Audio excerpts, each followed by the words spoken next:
Madame, Messieurs, merci à vous de nous renouveler votre confiance sur la télé Étoile Jaune. Bienvenue à ce journal. Premier titre de cette édition, son sommaire. Qu'est-ce qui bloque les travaux de réhabilitation de l'avenue Lupundu au quartier Joli Site? En tout cas, la question est pendante dans le cœur des plus d'un habitant de ce coin de la ville de Kolwezi. Ces habitants qui voient les engins sur les chantiers, mais sans que les travaux ne puissent démarrer. En première vue, c'est une plaque ainsi qu'un engin placé en plein milieu de la route, annonçant le début des travaux de réhabilitation de la route Kazembe sur sa partie non asphaltée. Mais malheureusement, ces matériaux ne servent qu'à une simple décoration et la population environnante ne savent plus contenir leur langue. Nous sommes désolés de voir nos routes, la poussière, les routes délabrées non finies. Et sincèrement, ça n'inquiète même pas les autorités. Vous voyez l'engin, mais vous ne voyez pas là où cette entreprise a travaillé. Ce n'est pas filmer l'engin que vous devez vous jeter de fleurs. C'est pas ça. Face à la poussière insupportable dans cette partie de la province, la population propose une voie de sortie. Avez-vous déjà vu une équipe de contre-expertise quand eux, ils prétendent travailler? C'est pas dire que nous sommes en opposition, non. Mais en fait, s'il y a de bonnes choses, nous louons. Mais si c'est de l'aventure, là on se plaint. Qu'il y ait du sérieux dans les chefs des entrepreneurs. Du sérieux. Et qu'on respecte la population. Toute solution présente les avantages et les inconvénients. Mais lorsque le nombre d'inconvénients devient de plus en plus élevé, c'est que nous devons faire face à une grande maturité. Pour rappel, il y a peu, les habitants de Lupundu s'étaient soulevés pour protester contre le silence des autorités provinciales qui, malgré leurs demandes, aucune solution n'a été trouvée. Toujours partant du quartier Joli Site Lupundu direction le centre-ville commercial, la ville de Kolwezi, où les deux artères principales, c'est notamment les avenues Kajama et des Mongué qui continuent toujours leur délabrement. Eh bien, à l'instant, les automobilistes sont contraints de pouvoir emprunter la partie réservée aux piétons de peur d'abîmer leurs engins. C'est un constat qui porte la signature de Francine Chansa-Monsa.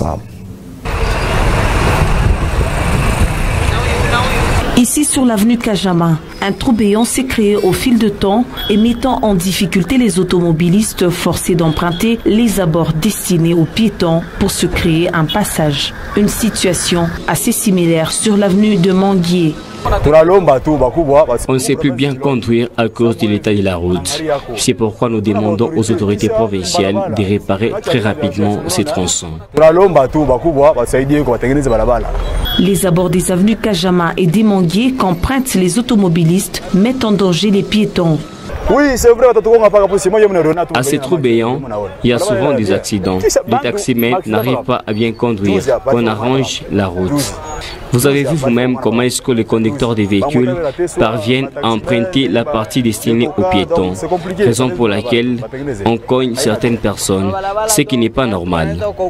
Et pourtant, ce n'est pas de notre faute, c'est aux autorités eux-mêmes de voir comment remédier à cela.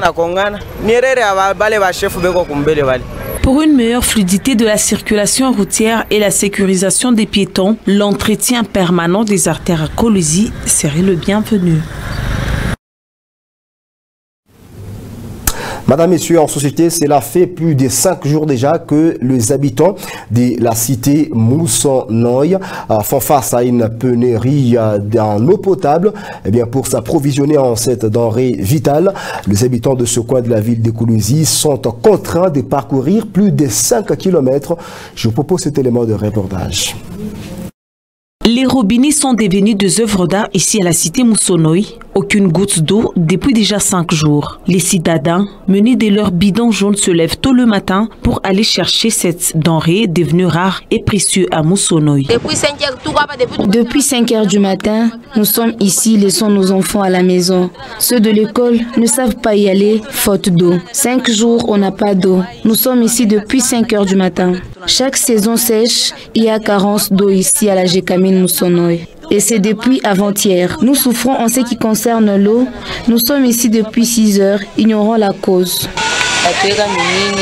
Occasion pour la population d'en appeler à la bienveillance des autorités pour décanter rapidement ce manque d'eau potable auquel fait face la cité de Moussonoï.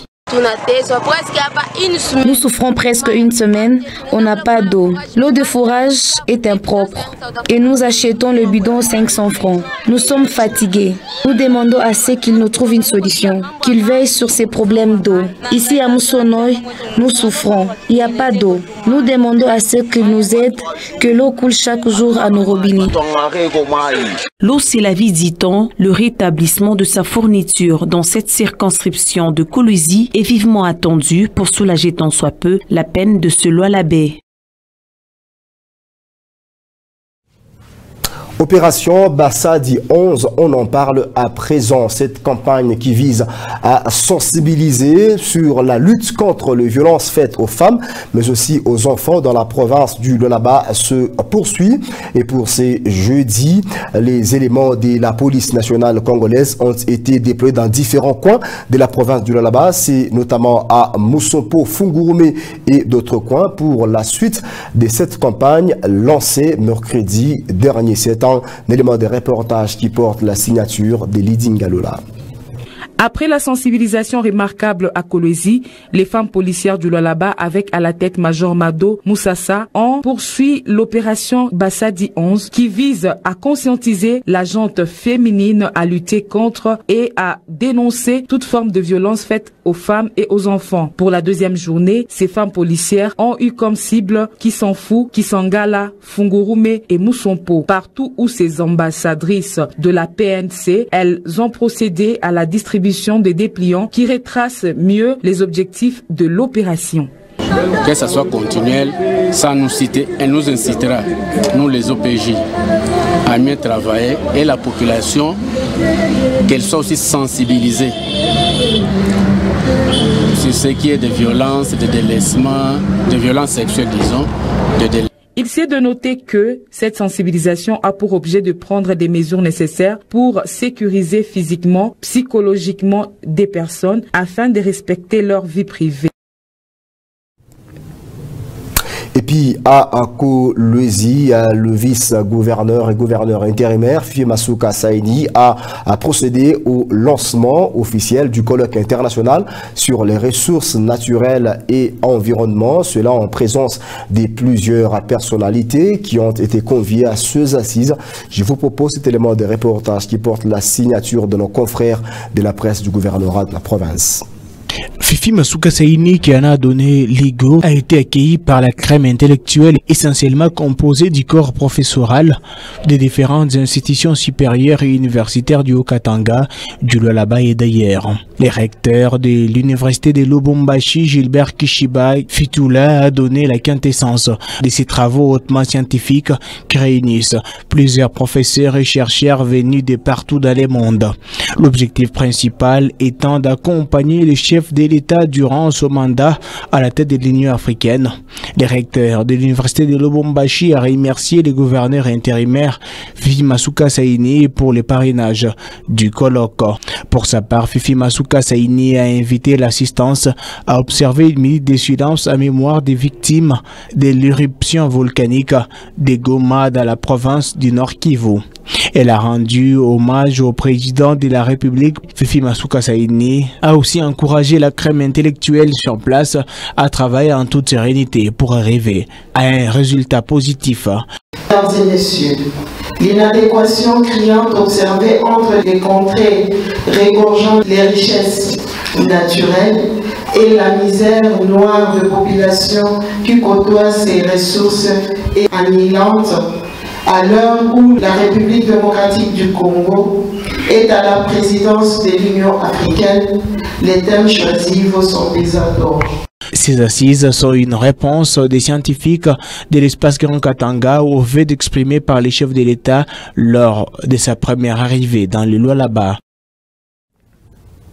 Briser les tabous autour de la menstruation de la femme, voilà l'objectif principal de la journée de l'hygiène menstruelle, journée célébrée chaque 28 mai de l'année. Je vous propose cet élément de reportage autour de la menstruation, reportage qui nous a été rendu ici par Lucie Machika.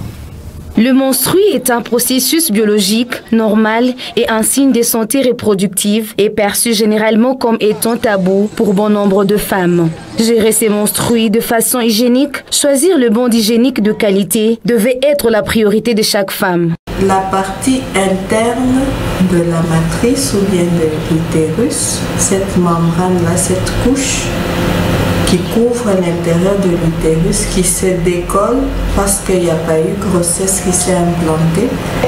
Éviter les bandes hygiéniques piratées, tout simplement.